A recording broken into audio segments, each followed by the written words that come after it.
The Formless Mother is the outer god, which I personally find the most interesting, given the prominent role she plays in Mohg's story, as well as her sinister presentation. So in this lore video, I want to discuss what we know about this mysterious entity and her relationship with the Bloodfiends of the Lands of Shadow. Thanks to the DLC, we have new lore that can further illuminate the nature of this being. To address the obvious, the Formless Mother is one of the beings known as the Outer Gods. There are few direct mentions of Outer Gods in the base game, but one of the 8 instances refers specifically to the Formless Mother. This reference is found in the description of Mohgwyn's sacred spear, which reads as follows: Trident of Mohg, Lord of Blood, a sacred spear that will come to symbolize his dynasty.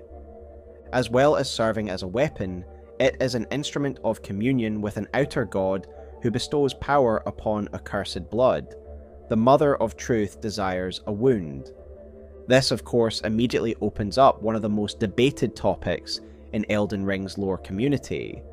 What exactly are the Outer Gods? I have discussed different possibilities in numerous videos, and I think it would be somewhat redundant to front-load this video with every possible interpretation of these beings. Instead, I would direct you to the videos you can see now on the screen, but for now, let's focus specifically on what we know about the Formless Mother, and let the conclusions form naturally. The most basic aspect of this being is revealed in her 2 interchangeable names, the Formless Mother and the Mother of Truth. There are many intriguing things to explore here, and one that stands out to me is the use of Mother in both titles, implying it is a significant aspect of her nature. As we delve into this topic, I believe you'll see that the Formless Mother has a particularly intimate relationship with many of her adherents. Vari, for example, paints a rather positive picture of the dynasty, frequently using the word love, not to mention his romanticized bouquet weapon, which turns the blood rose into a symbol of both love and violence. The nurturing element of the Formless Mother is evident in her direct and close communion with her select followers, and this influence trickles down into the mantras and practices of the dynasty itself, which we will cover later. The aspect I want to focus on next is the formless nature of this god, as this is something we can observe for ourselves when characters directly interact with her. For example, the weapon art of the Mohgwyn spear is called Bloodboon Ritual, and when used the bearer thrusts the spear into nothing, and yet the spear finds purchase and blood flows seemingly from nowhere. Its item description confirms that one is stabbing the body of the Formless Mother, with the resulting blood flame being her blood. During Mohg's fight, when he initiates his blood curse, he is directly wounding the Formless Mother. Her body is formless and omnipresent. No matter where one is, this incantation allows communion with the Formless One. This seems to be a unique characteristic of this particular outer god, as there is no uniformity of form among these deities.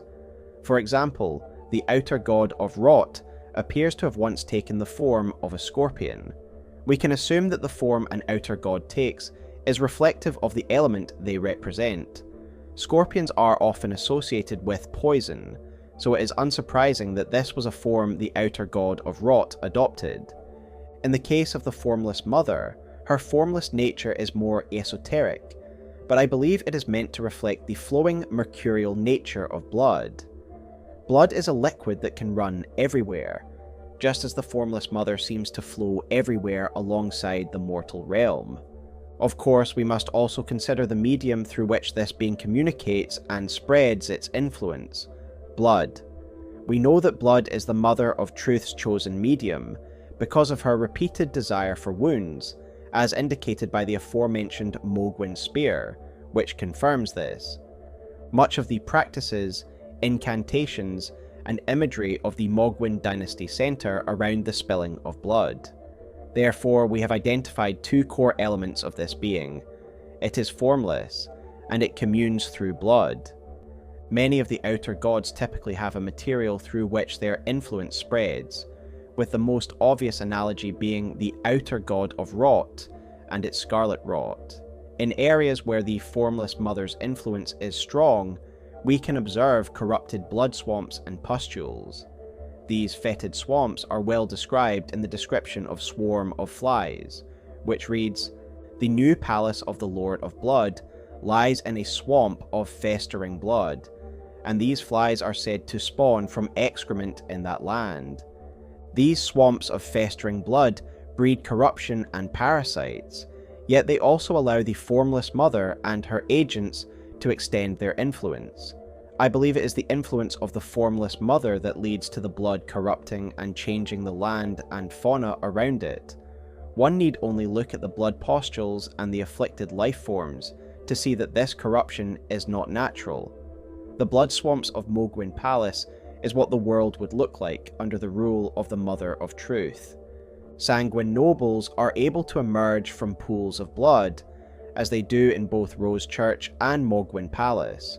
Mohg himself materializes from a pool of blood, and it seems that the stronger the connection to the Mother of Truth, the greater the control one gains over blood. Thus, if the whole world were covered in blood, Mohg and his agents could translocate wherever they pleased. It's no surprise then that the followers of the Formless Mother are primarily concerned with spilling blood and why the god desires a wound. The more blood that is spread, the more her influence can grow. FromSoftware has previously depicted a similar, formless, blood-obsessed being in another of their games, Erden from Bloodborne. Given that FromSoftware often reiterates ideas from game to game, it's reasonable to compare these two entities, using the story of Erden to help inform us about the intent behind the Formless Mother. Erden was one of the beings in Bloodborne known as a Great One. Incidentally, I did an in-depth video on these beings, which I will link below, but let's go over some of the basic ideas that I explored in that video now. The Great Ones did not have a uniform shape, though there are certainly commonalities and broad categories among them. In that video, I argued that the higher or more advanced the Great One, the less physical it became, as they transcend the physical. The Great Ones lose the ability to reproduce, and ascending to Great One status involves aligning one's mind with eyes, i.e. gaining greater insight. It's about moving away from the physical and mundane and becoming pure consciousness. As a result, we have nearly formless Great Ones like the Wet Nurse, and completely formless beings like Erden, who have entirely left the physical realm behind. Credit to Loki for helping me develop these ideas through various discussions we had on the subject, so please follow Loki's socials for more Souls insight, which I will link below. One of the great conflicts in Bloodborne's story is the Great One's desire for surrogates to bear their children. The third umbilical cord reads as follows: "Every Great One loses its child, and then yearns for a surrogate, and Erden, the formless Great One, is no different. To think it was corrupted blood that began this eldritch liaison." The fact that the Great Ones have lost the ability to reproduce makes perfect sense. As their bodies evolve to become inhuman, and eventually completely intangible, they would naturally lose the ability to reproduce in the traditional sense.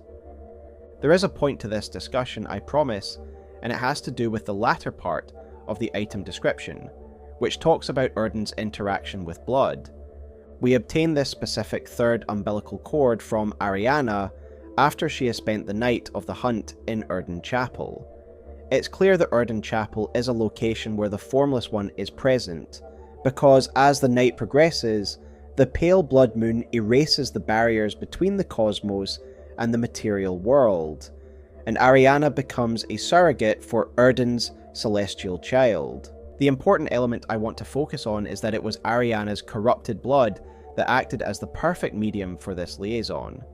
There are hints that Ariana shares the vile blood of the Cainhursts, and we learn that those with corrupted blood, the Blood Queens, are the best surrogates available. Their blood isn't vile in the traditional sense, rather it is more potent and concentrated, making it easier for the Great Ones to interact with it. I highly recommend Last Protagonist's video on this subject, as it is fascinating and a great resource for understanding blood in Bloodborne. I find this interesting because the Formless Mother is also an eldritch, intangible being that interacts with blood and has a greater connection to the vile bloods of Elden Ring's universe, the Omen. The idea that Omen blood has some level of potency comes from a few sources, starting with the Morgott boss fight. In the second phase of the fight, the grace-given Lord of Leyndell can no longer contain his blood, and curses us for staining the thrones with it. The thrones, stained by my curse, such shame I cannot bear. Thy part in this shall not be forgiven. The potency of the blood is clear, as it bubbles and roils like a pool of hot water. Morgott is even able to tap into powers associated with the Formless Mother, similar to the Bloodflame Talon attacks that Mohg uses. Presumably, Morgott, as a staunch defender of the Golden Order, has not actively communed with the Formless Mother, suggesting that he has instinctively tapped into her power due to his Omen nature. We could also consider the example of the reborn Radahn, who has used Mohg's cadaver as his new physical form. Again, we know that Radahn would never have had any contact with the Formless Mother, yet he is able to naturally tap into her power because of his new Omen body. To me, all of this suggests that the Formless Mother has a particularly strong connection to Omen blood. She communes through blood, and thus the more potent the blood, the better. This is why she was able to commune directly with Mohg during his exile in the Shunning Grounds, an event we learn about through the Blood Boon, which reads, "The Mother of Truth craves wounds. When Mohg stood before her, deep underground, his accursed blood erupted with fire, and he was besotted with the defilement he was born into." This paints a very vivid scene, and this item description in particular inspired Eugenia's renders for this video. Notably, this communion did not seem to involve the spilling of blood. Rather, the Formless Mother was able to commune with Mohg directly through his own blood, setting it ablaze, again reinforcing the connection between the Mother of Truth and the potent blood of the Omen. As an aside, I take this description to be quite literal. We know the Formless Mother's blood can manifest as blood flame, and as such I believe she did the same to Mohg's in order to alert him of her presence. Her connection to blood is so strong that it can even lead to physical transformations, and I will soon discuss the Bloodfiends and Manflies, both of which I believe are examples of how the Formless Mother can manipulate physiology when the connection is strong enough. We can also see this in Mohg himself. In the second phase of his fight, he communes directly with the Formless Mother, and she rewards him by granting him a full pair of wings. If you look at his back, you can see that he already seems to possess a pair of useless, stubby wings, similar to those of some misbegotten. So the Formless Mother didn't grant him wings per se, rather she grew something Mohg already had on his body. One thing is clear, the Formless Mother can grant those with Omen blood incredible powers. A demigod backed by an outer god is a force to be reckoned with. Such is the case with Malenia and Mohg, arguably the two most powerful demigods left, given Radahn's reduced state. The corrupting power of blood is so strong that it can even affect the Elden Ring and its runes. We see this in the case of Mohg, whose once golden great rune has become drenched and warped by his accursed blood. The power of blood and the influence of the Formless Mother are fully realised in Mohg, and they are forces to be reckoned with. Given what we've discussed about the Omen and their blood, it makes sense that the Mohgwyn dynasty is one bound by Mohg's blood. We witness this transfusion firsthand when we become a pure-blood knight. During this moment, we see Vare take our hand and inject something under our fingernail, causing us to experience great pain. This is confirmed by the item we gain, the bloody finger, whose description reads, "Glistening blood has been siphoned into the nail of this finger. Its sickly pale skin feels nothing now, but the nail still aches with the sweetest pain." This isn't just any item like the other usable fingers. It is our own finger, transformed by Mohg's blood. Mohg's blood has been siphoned into our finger, changing us forever and binding us to the dynasty and the Formless Mother. The transformative effect of the blood is further reinforced by the change in our eyes, one of the 3 events that can permanently alter their hue, in this case to a murky red. We know this blood is likely Mohg's omen blood because other members of the dynasty, such as the Sanguine Nobles and the Albinaurics, seem to bear the horns of the omen, suggesting that all members of the dynasty share Mohg's blood. This makes sense for several reasons, primarily because it makes Mohg's dynasty a sort of artificial dynasty. To clarify, traditional dynasties are usually family trees connected by royal blood, while Mohg's dynasty is connected through the shared blood of its members. Given that Mohg's dynasty is a makeshift one, united more by ideals or circumstance than by birth, it is through the act of transfusion that it becomes connected by blood as well. Additionally, if omen blood serves as a medium through which the Formless Mother can interact, then each member of the dynasty is brought closer to her through this transfusion. This process is integral to the Mohgwyn dynasty, and is the reason Vare was brought into the fold.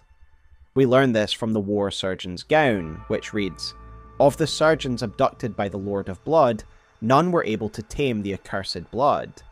None but Vare, that is, though he was an exception. Vare and other surgeons were captured by Mohg so he could have someone with medical training to perform the necessary transfusions. Vare was the only one to master this process, and as such, he holds an extremely important position in the dynasty. He is both the recruiter and the master of ceremonies for the induction process. So what does this tell us about the Formless Mother and the Outer Gods as a whole? Outer Gods seem to be eldritch, cosmic entities centered around a particular element or concept, whether that be rot, death, chaos, or blood. In prior lore videos, I attempted to align the Outer Gods with the Japanese concept of kami. I came to these conclusions by working with translator and community member Mirko, who has worked with the likes of Sabaku no Maiku. And while my interpretation of the Outer Gods has evolved since, I do still highly recommend this video as we explored some very interesting ideas here. By the way, massive shout out to Sabaku and the Italian Souls community. I would highly recommend his content any day of the week. Kami are essentially spirits or gods that are part of nature and manifestations of the particular elements they represent. My mistake in that earlier interpretation was focusing exclusively on this natural aspect, excluding the cosmic elements. Instead, I now believe the Outer Gods are both. They are cosmic beings that also manifest and represent elements existing within the material world. It is clear that each Outer God vies for dominance by spreading its influence through its chosen material and intermediaries. Everything associated with the Formless Mother suggests that her primary desire is for blood to be spread, whether through the wounds inflicted on herself via communion, or through the blood spilled by the bloody fingers of the Mohgwyn dynasty. I believe this is the essence of the Formless Mother. She is simply the deity connected to the power within blood. While this may seem simplistic, consider how important blood is to every life form. It is the vital fluid that runs throughout the body, just as the Formless Mother flows around reality. As for the title Mother of Truth, consider that beneath everything, titles, heritage, social class, and flesh, we are all just blood. There is nothing truer than our blood once all else is stripped away. The strength of the Formless Mother's connection to blood is well explored in the Shadow of the Erdtree DLC in several instances.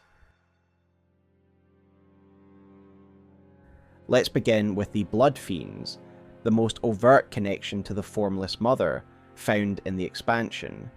The best starting point is the item description of the Outer God heirloom, which reads, "A talisman engraved with the lore of an Outer God.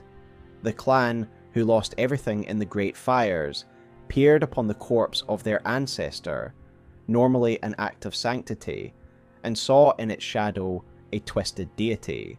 The clan had suffered such torment that the horrible thing was taken as an object of worship. This item clearly depicts the moment when the ancestors of the Bloodfiends first made contact with the Formless Mother, heavily implied to have occurred after the Crusade of Mesmer, as it refers to the Great Fire. It then describes them gazing upon the corpse of their ancestor, but instead seeing a twisted deity. This twisted deity is confirmed to be the Formless Mother in the description of the Hexer's Ash. The corpse of their ancestor is likely a reference to the tutelary deities found throughout the lands between, who are often depicted holding revered spirit ashes in their hands. We can learn more about them through the description of the revered spirit ash, which reads, "Spirit ash of those who came before, infused with potent spirituality, acquired from the corpses of Hornsent and other objects that ritually decorate townships and villages across the realm of shadow. The withered corpses were called tutelary deities, and revered spirit ash was said to quietly accumulate in the palms of their hands." I covered this subject in detail in my Hornsent video, but in short this is a Hornsent practice of honouring the dead. These figures are what the Curseblades aspire to become, though none have yet attained this status.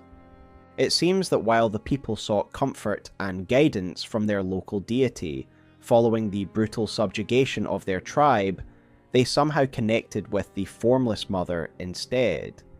Even more intriguing is the suggestion that their current monstrous form is owed to the Formless Mother, as described in the Hexer's Ash. Long ago, a subjugated tribe discovered a twisted deity among the ravages of war, and they were transformed into Bloodfiends. The Mother of Truth was their saviour. I mentioned the Bloodfiends and their transformation in my Hornsent video, which sparked an interesting discussion. Some viewers suggested that the Bloodfiends were once demi-humans, rather than Hornsent. Shout out to viewers like Clevey for bringing this idea to my attention. Reasons cited include the fact that both have red eyes, both drop string, both roar before attacking, and both can be baited.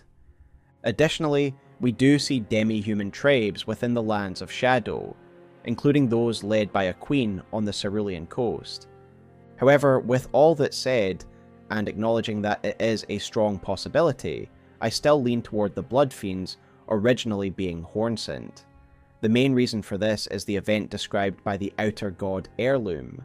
This tribe sought to honour their ancestor, the tutelary deity, and as highlighted in the description of the revered spirit Ash, this is specifically a Hornsent practice.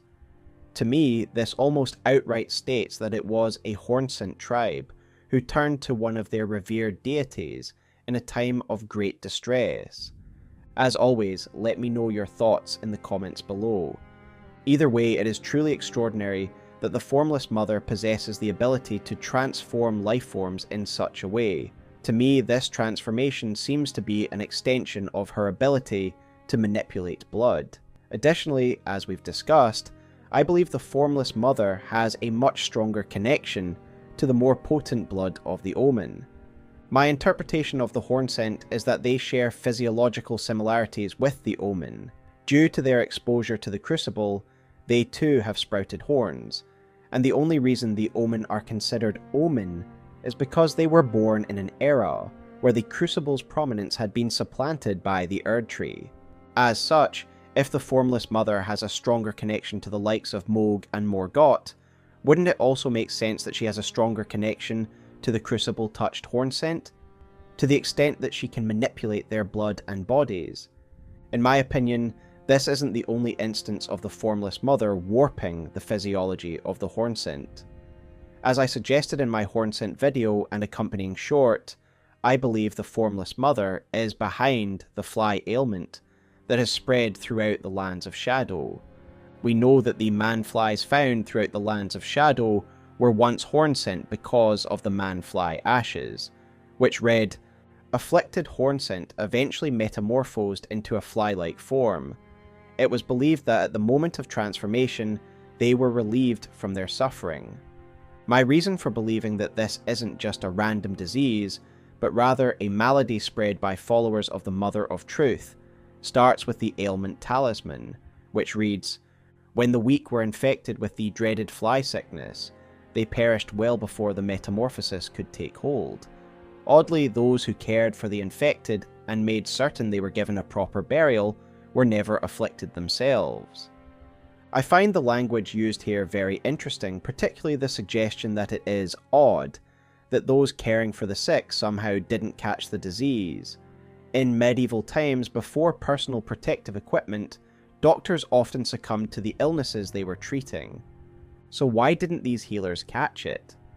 I suggest the reason is that these healers were not true healers but cultists in service to the Formless Mother, purposefully spreading this disease. Firstly, we know that flies are relevant to the Formless Mother, as they seem to breed in the fetid blood swamps of her domain. This is hinted at by blood-tainted excrement, and outright stated in the Swarm of Flies incantation, which reads, "Releases a swarm of blood flies before the caster to assault foes. The new palace of the Lord of Blood lies in a swamp of festering blood, and these flies are said to spawn from excrement in that land." Indeed, in the lower moats of Belurat, where many of the man-flies reside, we can see something of a blood swamp brewing. However, unlike the blood flies of Mohg Palace, these flies were not birthed from eggs, but rather were hornsent transformed by what is implied to be a fungal infection. I believe the infection to be fungal because of the fly mold item they drop upon death. The item description reads, "A species of fungus known for its deathly sweet stench, found by hunting man-flies, cultivated using the flesh and blood of man-flies." But why do I believe the healers mentioned in the ailment talisman are actually responsible for this? What proof do I have beyond the language used in the item description? I look to the placement of the man-fly enemies. In many instances, the man-flies are accompanied by another enemy type that stands out from the swarm, unique horn-scent spirits. At first I thought these spirits were randomly placed, but as is often the case with FromSoftware, very little is done without intent. These spirits are unique because they can not only buff the man-flies, but also cast Swarm of Flies. That's right, these horn-scent can use an incantation specifically associated with the Formless Mother, conspicuously while in the company of these poor transformed souls. I therefore suggest that the healers mentioned in the ailment talisman and these black spirits are one and the same. They are cultists of the Formless Mother, spreading this fungal infection under the guise of healers. As for their purpose, we can only speculate. Perhaps it helps spread her influence if the man-flies are her creation and connected to her domain. Perhaps the way these flies interact with the environment also spreads her influence. I invite you to share your thoughts in the comments below, but ultimately, I believe that if the Formless Mother were to be victorious and her influence spread further, more humanoids would be transformed, resulting in a vast landscape of blood swamps inhabited by man-flies. While the utility of the man-flies to the Formless Mother is open to interpretation, the Bloodfiend's usefulness is readily apparent. Like the Mohg dynasty, they have their own religious practices that, in a pragmatic sense, serve the Formless Mother's goal of bloodletting. As such, we find similar practices to those of the Mohg dynasty. For example, instead of the Gothic Mohg spear, the Bloodfiend hexers use more rudimentary fork-like implements that ultimately serve the same purpose. The Bloodfiend's sacred spear reads, "Great Spear of the Bloodfiend hexers, one of the most significant implements used in their blood rituals. Sacred spears of blood are the instruments of communion with an outer god. The Mother of Truth desires a wound." Like the Mohg spear, the hexers are able to commune with the Formless Mother using a specialized instrument to wound her and spread her blood in the material plane. This blood is then used in further Bloodfiend rituals. Communion with the Formless Mother is not a matter of talking or praying. Rather, it is the spilling of blood, usually her own.